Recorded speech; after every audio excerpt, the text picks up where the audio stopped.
Chapter 4. Deborah and Barak deliver from Canaanites. Then the sons of Israel again did evil in the sight of the Lord after Ehud died, and the Lord sold them into the hand of Jabin, king of Canaan, who reigned in Hazor, and the commander of his army was Sisera, who lived in Harosheth Hagoyim. The sons of Israel cried to the Lord, for he had 900 iron chariots, and he oppressed the sons of Israel severely for 20 years. Now Deborah, a prophetess, the wife of Lapidoth, was judging Israel at that time. She used to sit under the palm tree of Deborah between Ramah and Bethel in the hill country of Ephraim, and the sons of Israel came up to her for judgment. Now she sent and summoned Barak the son of Abinoam from Kadesh Naphtali, and said to him, Behold, the Lord, the God of Israel, has commanded, Go and march to Mount Tabor, and take with you 10,000 men from the sons of Naphtali and from the sons of Zebulun. I will draw out to you Sisera, the commander of Jabin's army, with his chariots and his many troops to the river Kishon, and I will give him into your hand. Then Barak said to her, If you will go with me, then I will go, but if you will not go with me, I will not go. She said, I will surely go with you. Nevertheless, the honor shall not be yours on the journey that you are about to take, for the Lord will sell Sisera into the hands of a woman. Then Deborah arose and went with Barak to Kadesh. Barak called Zebulun and Naphtali together to Kadesh, and 10,000 men went up with him. Deborah also went up with him. Now Heber the Kenite had separated himself from the Kenites, from the sons of Hobab, the father-in-law of Moses, and had pitched his tent as far away as the oak in Zanannaim, which is near Kadesh.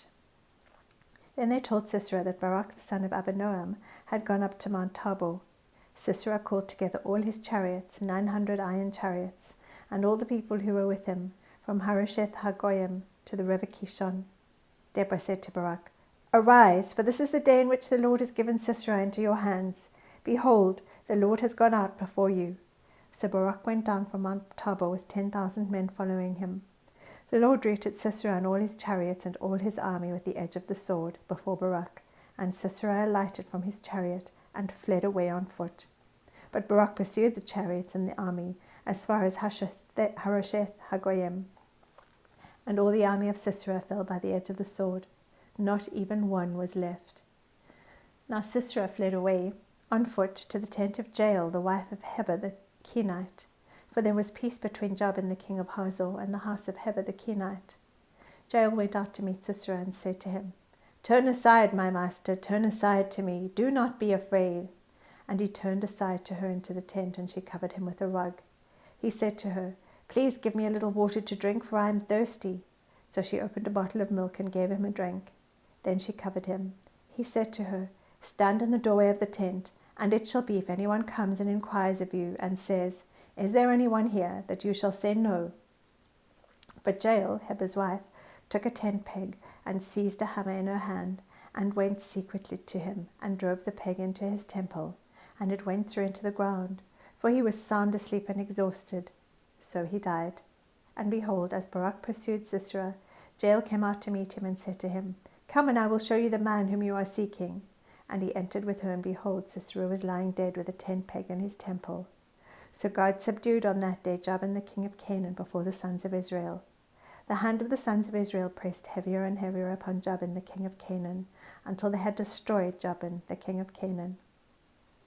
Chapter 5. The Song of Deborah and Barak. Then Deborah and Barak the son of Abinoam sang on that day, saying, That the leaders led in Israel, that the people volunteered, bless the Lord. Hear, O kings, give ear, O rulers, to the Lord I will sing. I will sing praise to the Lord, the God of Israel. Lord, when you went out from Seir, when you marched from the field of Edom, the earth quaked, the heavens also dripped, even the clouds dripped water. The mountains quaked at the presence of the Lord. This Sinai at the presence of the Lord, the God of Israel. In the days of Shamgar, the son of Anath, in the days of Jael, the highways were deserted, and travellers went by roundabout ways. The peasantry ceased. They ceased in Israel, until I, Deborah, arose, a mother in Israel. New gods were chosen. Then war was in the gates. Not a shield or a spear was seen among 40,000 in Israel. My heart goes out to the commanders of Israel, the volunteers among the people. Bless the Lord, you who ride on white donkeys, you who sit on rich carpets, and you who travel on the road. Sing at the sound of those who divide flocks among the watering places. There they shall recount the righteous deeds of the Lord, the righteous deeds for his peasantry in Israel. Then the people of the Lord went down to the gates. Awake, awake, Deborah, awake, awake, sing a song. Arise, Barak, and take away your captives, O son of Abinoam. Then survivors came down to the nobles, the people of the Lord came down to me as warriors. From Ephraim, those whose root is in Amalek came down, following you, Benjamin, with your peoples. From Machir commanders came down, and from Zebulun those who wield the staff of office. And the princes of Issachar were with Deborah. As was Issachar, so was Barak. Into the valley they rushed at his heels among the divisions of Reuben. There were great resolves of heart. Why did you sit among the sheepfolds to hear the piping for the flocks? Among the divisions of Reuben there were great searchings of heart. Gilead remained across the Jordan. And why did Dan stay in ships? Asher sat at the seashore and remained by its landings. Zebulun was a people who despised their lives even to death, and Naphtali also on the high places of the field. The kings came and fought. Then fought the kings of Canaan at Tanach near the waters of Megiddo. They took no plunder in silver. The stars fought from heaven. From their courses they fought against Sisera. The torrent of Kishon swept them away. The ancient torrent, the torrent Kishon. O my soul, march on with strength. Then the horses' hoofs beat. From the dashing of his valiant steeds. Curse Meroz, said the angel of the Lord, utterly curse its inhabitants, because they did not come to the help of the Lord against the warriors. Most blessed of women is Jael, the wife of Heber the Kenite. Most blessed is she of women in the tent. He asked for water, and she gave him milk. In a magnificent bowl she brought him curds. She reached out her hand for the tent peg, and her right hand for the workman's hammer. Then she struck Sisera, she smashed his head, and she shattered and pierced his temple. Between her feet he bowed, he fell, he lay. Between her feet he bowed, he fell. Where he bowed, there he fell dead. Out of the window she looked and lamented. The mother of Sisera through the lattice. Why does his chariot delay in coming? Why do the hoofbeats of his chariots tarry? Her wise princesses would answer her. Indeed, she repeats her words to herself. Are they not dividing the spoil? A maiden, 2 maidens for every warrior. To Sisera a spoil of dyed work embroidered, dyed work of double embroidery on the neck of the spoiler. Thus let all your enemies perish, O Lord, but let those who love him be like the rising of the sun in its might. And the land was undisturbed for 40 years. Chapter 6. Israel oppressed by Midian. Then the sons of Israel did what was evil in the sight of the Lord, and the Lord gave them into the hands of Midian 7 years. The power of Midian prevailed against Israel. Because of Midian, the sons of Israel made for themselves the dens which were in the mountains, and the caves and the strongholds. For it was when Israel had sown that the Midianites would come up with the Amalekites and the sons of the east and go against them. So they would camp against them and destroy the produce of the earth as far as Gaza, and leave no sustenance in Israel, as well as no sheep, ox, or donkey. For they would come up with their livestock and their tents. They would come in like locusts for number. Both they and their camels were innumerable, and they came into the land to devastate it. So Israel was brought very low because of Midian, and the sons of Israel cried to the Lord. Now it came about when the sons of Israel cried to the Lord on account of Midian, that the Lord sent a prophet to the sons of Israel, and he said to them, Thus says the Lord, the God of Israel, It was I who brought you up from Egypt, and brought you out from the house of slavery. I delivered you from the hands of the Egyptians, and from the hands of all your oppressors, and dispossessed them before you, and gave you their land.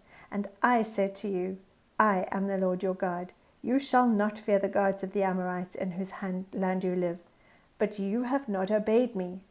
Then the angel of the Lord came and sat under the oak that was in Ophrah, which belonged to Joash the Abiezrite, as his son Gideon was beating out wheat in the winepress, in order to save it from the Midianites. The angel of the Lord appeared to him and said to him, The Lord is with you, O valiant warrior. Then Gideon said to him, O my Lord, if the Lord is with us, why then has all this happened to us? And where are all his miracles, which our fathers told us about, saying, Did not the Lord bring us up from Egypt? But now the Lord has abandoned us and given us into the hand of Midian. The Lord looked at him and said, Go in this your strength, and deliver Israel from the hand of Midian. Have I not sent you? He said to him, O Lord, how shall I deliver Israel? Behold, my family is the least in Manasseh, and I am the youngest in my father's house. But the Lord said to him, Surely I will be with you, and you shall defeat Midian as one man. So Gideon said to him, If now I have found favor in your sight, then show me a sign that it is you who speak with me. Please do not depart from here until I come back to you and bring out my offering and lay it before you." And he said, "I will remain until you return." Then Gideon went in and prepared a young goat and unleavened bread from the ephah of flour. He put the meat in a basket and the broth in a pot, and brought them out to him under the oak and presented them. The angel of God said to him, "Take the meat and the unleavened bread, and lay them on this rock, and pour out the broth." And he did so. Then the angel of the Lord put out the end of the staff that was in his hand, and touched the meat and the unleavened bread. And fire sprang up from the rock, and consumed the meat and the unleavened bread. Then the angel of the Lord vanished from his sight. When Gideon saw that he was the angel of the Lord, he said, "Alas, O Lord God, for now I have seen the angel of the Lord face to face." The Lord said to him, "Peace to you, do not fear, you shall not die." Then Gideon built an altar there to the Lord and named it, "The Lord is Peace." To this day it is still in Ophrah of the Abiezrites. Now on the same night the Lord said to him, "Take your father's bull and a second bull 7 years old, and pull down the altar of Baal which belongs to your father, and cut down the Asherah that is beside it, and build an altar to the Lord your God on the top of this stronghold in an orderly manner, and take a second bull and offer a burnt offering with the wood of the Asherah which you shall cut down." Then Gideon took 10 men of his servants and did as the Lord had spoken to him. And because he was too afraid of his father's household and the men of the city to do it by the day, he did it by night. When the men of the city arose early in the morning, behold, the altar of Baal was torn down, and the Asherah which was beside it was cut down, and the second bull was offered on the altar which had been built. They said to one another, "Who did this thing?" And when they searched about and inquired, they said, "Gideon the son of Joash did this thing." Then the men of the city said to Joash, "Bring out your son that he may die, for he has torn down the altar of Baal, and indeed he has cut down the Asherah which was beside it." But Joash said to all who stood against him, "Will you contend for Baal, or will you deliver him? Whoever will plead for him shall be put to death by morning. If he is a god, let him contend for himself, because someone has torn down his altar." Therefore on that day he named him Jerubbaal, that is to say, let Baal contend against him, because he had torn down his altar. Then all the Midianites and the Amalekites and the sons of the east assembled themselves, and they crossed over and camped in the valley of Jezreel. So the Spirit of the Lord came upon Gideon, and he blew a trumpet, and the Abiezrites were called together to follow him. He sent messengers through Manasseh, and they also were called together to follow him. And he sent messengers to Asher, Zebulun, and Naphtali, and they came up to meet them. Then Gideon said to God, "If you will deliver Israel through me as you have spoken, behold, I will put a fleece of wool on the threshing floor. If there is dew on the fleece only, and it is dry on all the ground, then I will know that you will deliver Israel through me, as you have spoken." And it was so. When he arose early the next morning and squeezed the fleece, he drained the dew from the fleece, a bowl full of water. Then Gideon said to God, "Do not let your anger burn against me, that I may speak once more. Please let me make a test once more with the fleece. Let it now be dry only on the fleece, and let there be dew on all the ground." God did so that night, for it was dry only on the fleece, and dew was on all the ground.